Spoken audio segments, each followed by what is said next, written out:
My primary role this evening will be to introduce to you the fine sailing team that we have selected.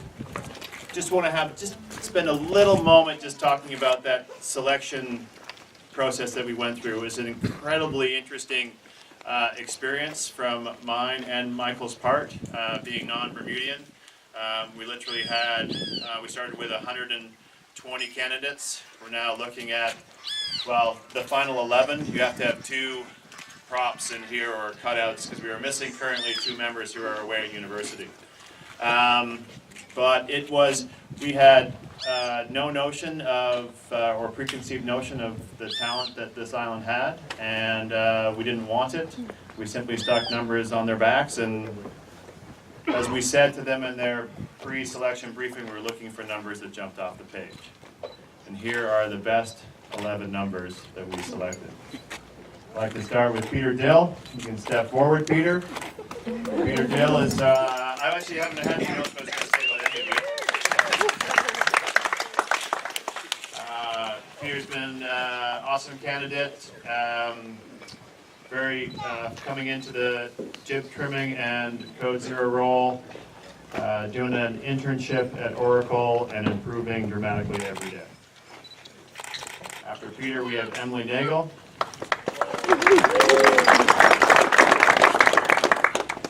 Emily is, very technically minded. We give her a lot of the technical challenges that we have as far as just preparing the boat on a daily basis. It's a testament to Emily's skill that it's up and running on a daily basis. Sliding into the sort of traveler and a tactician role. They're doing a great job. And I gotta say, for the rest, I'll probably stop here. They're all improving dramatically every single day that we do, with great effort and an excellent member of the team, as they all are. Shamari, lefty, righty, I don't know what we're gonna call you right now. Warner. Unfortunately, Shamari is currently just finished surgery for a separated shoulder, correct, basically? A recurring separated shoulder. It's becoming a bit of a nuisance. We take this opportunity that currently right now with our camp and training structure, we're about a week a month. It's a good opportunity just to make Shamari perfect, more perfect. And repair the shoulder and get him up and running by the end of January. Shamari we have a very interesting mix. I don't know if you're all aware of people that came into this project with sailing experience and people that came into this project without any sailing experience. Shamari, we have 4 people on this team that we selected with no sailing experience. Did you have any sailing experience before you joined the team, Shamari? Like a week of opti sailing. Shamari sailed a week of optis. And what's the fastest you've gone on a boat now? 30? Yeah. Yes. So it's been really, really rewarding from a coaching perspective, working with the group of non-sailors. And I'll take a brief little moment, because I know I'm not supposed to talk very long. Trying. That we took, at one point after they had 5 weeks of sailing, we sent, and in that 5 weeks, our non-sailors had only crewed on these knackers, these small boats that you see behind you. We have 2 of them out front here. And they learned the crewing mechanics. We did a lot of sailing theory. What we stressed, basically, our expectations was to execute a playbook effectively and the maneuvers that we wanted. And then, we did a little, this is how you sail around it. And then one day, 5 weeks into camp, we sent the sailors away, actually over here to Darrell's Island to start setting up our base. And we let the non-sailors actually go and sail. And Michael was like, what are you thinking? He's expecting me to have boats spewed all over the sound, upside down, broken bodies and people. And it was, a decent 10, 11 knot day. And watching the athletes, non-sailing athletes, sail the boats was amazing. 2 trapezing, spinnakers up, blasting around, doing little races. It was, for me as a coach, certainly one of the more rewarding experiences that I've ever had. After Shamori, we have Cece Woolman. Stand forward. Cece went to the Olympics for us this year on the laser radial. Cece is one of our drivers that we are training up. We're going forward currently with 3 drivers. Learning to fly. How do you like to fly? That's cool. Cece is a woman of many, I was going to say many words? No, a few words. But she gets the job done, and it's a pleasure to have her. She's a pleasure to have on the team. Thank you, Cece. Mackenzie Cooper, also Charlie, one of our drivers. Also puts a tactician hat on. We call him the Terrier, because really he's not a pleasure actually to race against, because once he gets the bit between his teeth, he'll come after you pretty hard. Excellent sailing talent, good leader on board the boat. And after Mackenzie, we have Owen Cease.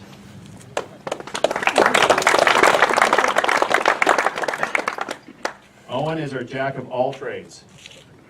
Owen is one of the few individuals that we have said you have to learn every position on the boat, because he can do every position on the boat. He's an absolute pleasure. He knows the boat from the front to the back.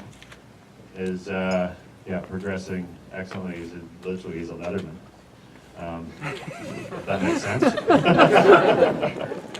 All right, after Owen, we have Dimitri. Dimitri's also one of our drivers, the third. It doesn't necessarily rank him the last of the 3. He's the Iceman, cool as a cucumber. Right? We joke that he rarely smiles. This is probably one of the bigger smiles I've ever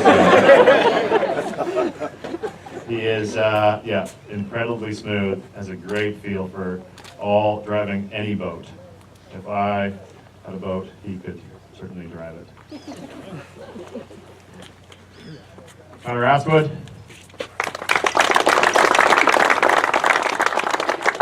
Interning with SoftBank. Progressing excellently. Main trimmer, natural main trimmer on the boat, in charge of the rig and the rig tune. Make sure that every day that we go out to train that the boat is set up correctly, and keep making sure that performance-wise that we're ready to go as fast as we can at any time, any day. And last but not least, Mr. Smiley. Mustafa Ingram. Ingram.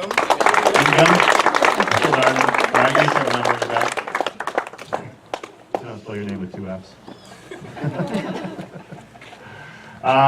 Mustafa is the bow seat, the front, in charge of putting the boards up and down. Also came into this program with any sailing? Minimal sailing experience. Has absolutely risen to the task. You know, he's certainly probably our primary bowman at the moment. Certainly very reliable. He's basically in charge of the height of the boat foils. So he's a half pilot, airplane pilot, half co-pilot. There we go. We like it. So, and we are, like I said, missing 2 individuals. Danny Pell and Philip Hagen, who are both at university. We are right now currently in a part-time training regiment, about a week a month. When we get towards January, we've requested that those that were still in school take a semester off, or the spring semester off, so we can go full-time and do our best effort going forward to, which is actually just another section. I know I'm talking too long, is that when I was hired to do this job, I was hired to make this team safe and respectable when we enter the Red Bull Youth America's Cup. And about, Michael, what do you think? A month and a half ago? Yep. A month and a half ago, Michael and I sat down and we started talking about where we are and where we want to get to. No longer do we want to be safe. And no longer, this group is already safe and respectable. Right. Well, yes, my glass of sail with it a lot. We have changed our goals. We want to win this thing. Because we think that the way that these guys are progressing, that the sky's the limit. So thank you all very much for coming. Thank you, Richard. You did very well. I should admit that Richard asked me when I first landed what he should call me. What I probably should have told him that as a politician I answer to just about anything. Anyway, it was well done. I was struck actually coming out here today and talked to a few people that there's a very interesting parallel between what we're doing here today and what happened on Darrell's Island some 80 to 100 years ago. I think, as some of you are aware, this was the original base for the flying boats. And for those of you who don't know, those were amphibious aircraft that had to take off and land in the water, because at that point in the 20s and 30s, there was no airstrip, which came later, obviously, with the Second World War. But they formed a very interesting part of Bermuda's history, and I think Richard was saying earlier that they've been able to use some of the facilities here, like this slip, and being able to tie the GC-32 down. That came as a consequence of that. For those of you who don't know, they were the forerunner, at least the operational part was the forerunner of Pan American, which started up in the 1920s, and also Imperial Airlines, which was one of the early forerunners of BA at that point. But they ushered in a golden era of tourism in Bermuda after the war, when of course the base was built. Obviously, we're here today to do a very different thing, and that is to celebrate a different type of flying boat, if you understand where I'm coming from, and certainly to christen GC 3032. And so I think it's sort of wonderful in its own way and appropriate that what was certainly a forerunner of a lot of Bermuda's success going back quite a few years is part of what we're doing today here. I think it's probably fair to say that we're also celebrating what would be considered to be an incredible opportunity for Bermuda and also for the Red Bull youth team. I think, as many of you know, incredible opportunities never happen on their own. They require the vision, the support, and the hard work of others to bring them to fruition. And so it's only fair that I start by, I think, recognizing some of those that brought us to where we are today. So let me start by congratulating the Red Bull Bermuda youth team on their progress so far. From what I can tell, they've done extraordinarily well. And I think it's fair to say we're proud of what you've accomplished and your dedication, and recognize, I think, as Richard said, that you've got quite a few heavy months ahead of you, perhaps a lot more training than you'd like. But in the meantime, I think I would simply say make the most of your experience and the wonderful contacts and the professional development that you'll see under some terrific coaches as well. It would also be remiss of me not to thank Sir Russell Coutts, who obviously, without his vision, Bermuda would not be seeing what it is seeing today. And see Jimmy Spithill here. I'd also like to thank Team Oracle for adopting the Bermuda Red Bull youth team.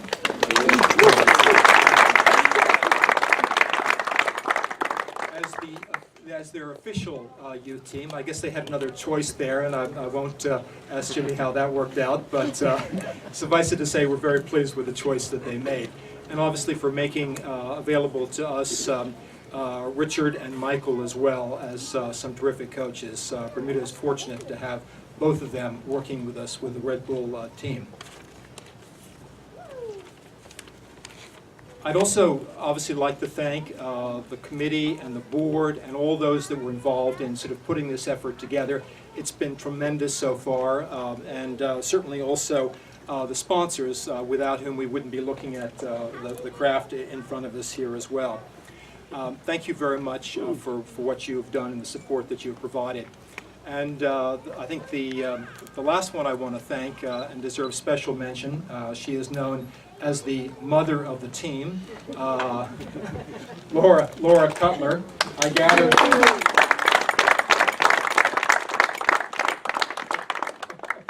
taken over her entire house, and they forced her to cook them breakfast every morning. Laura was giving me a rundown on how many eggs they go through on a daily basis. And I said, that sounds like it would kill anybody over 40. So anyway, Laura, we'd like to acknowledge certainly all the effort that you've put into this so far. I think it's fair to say we know, based on what we've seen so far, that you will make sure that the team makes an amazing use out of this terrific boat here. So let me end by saying that much like the flying boats that were the forerunners of a golden age for Bermuda in terms of our tourism, we hope that the Red Bull team will be an important and exciting part of Bermuda's sailing history, a wonderful chapter, as it were, in the legacy of the America's Cup. So, ladies and gentlemen, work hard, make us proud, and we look forward to seeing some of you skippering America's Cup boats one of these days. Thank you very much. Everyone, actually didn't know I was speaking, so this could be a really good speech. Good skill to have too, guys, by the way. But anyway, look, first of all, congratulations to all of you. I've been fortunate enough to get around Bermuda, go to a lot of the schools. I've met people from boxing, tennis, golf, Ironmen, Ironwomen, soccer. I mean, it just goes on and on. There is a huge pool of talent in Bermuda when it comes to sport, and for you guys to emerge from that big group is really saying something. So really well done. Having said that, there's quite a bit of work to be done. And one thing I guess I've learned, to win an America's Cup, and I'm sure it's the same for a Red Bull Youth America's Cup, it's nothing short of putting in the hard yards, putting the hours in. I've got to say, when I look around the world and I look at the other countries that will be involved in the Red Bull Youth America's Cup, I think Bermuda is the best prepared. I mean, they really have gone out, got themselves organised, they've got a foiling boat, great coaching, great support staff behind them, all those great sponsors that you've heard of. And that really is, I think, a real sign of strength to be out there. Not only that, but you're putting the hours in out on the racetrack where the Red Bull Youth America's Cup will go down. So I really applaud you for doing that. It's been great to see that.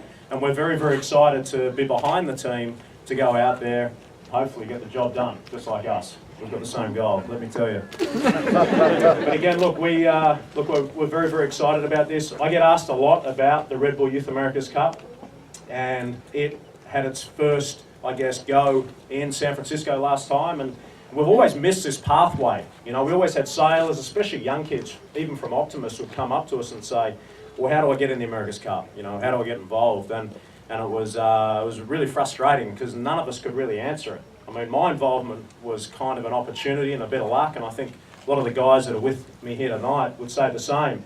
Now we've got this pathway, but the real question is, does it work? You know, is this actually a pathway? Well, I mean, one of the guys, Cooper Dressler, one of our young guns, he was on the American team in San Francisco in their Red Bull Youth America's Cup team. Peter Burling just won a gold medal in Rio.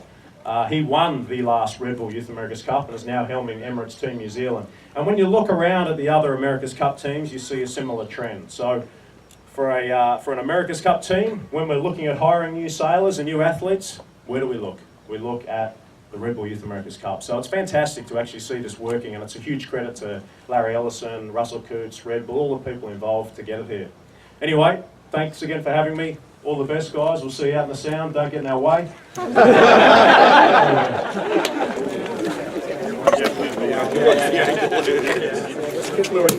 Hey, very nice. Okay, guys, ready? Don't waste that. We're christening the Cat 5.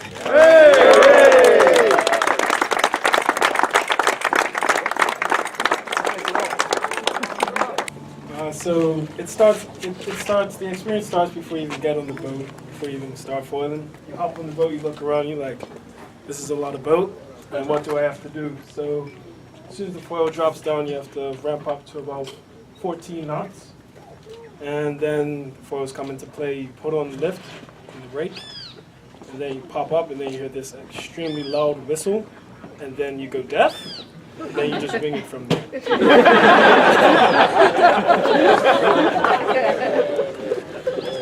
Now, from one of the sailors' perspective, Mark McKenzie, they would like to drive your first time foiling. Well, the foiling experience is definitely different than anything I've had before. It's funny, one of the last days we went out in the last camp, it was pretty windy and I was steering and we were a little, I wouldn't say out of control, but it was a little bit loose out there. And you know, I'm a bit nervous at the back of the boat steering, and it was funny, we took a moment to stop. And I went forward to Mustafa, who was on the front of the boat.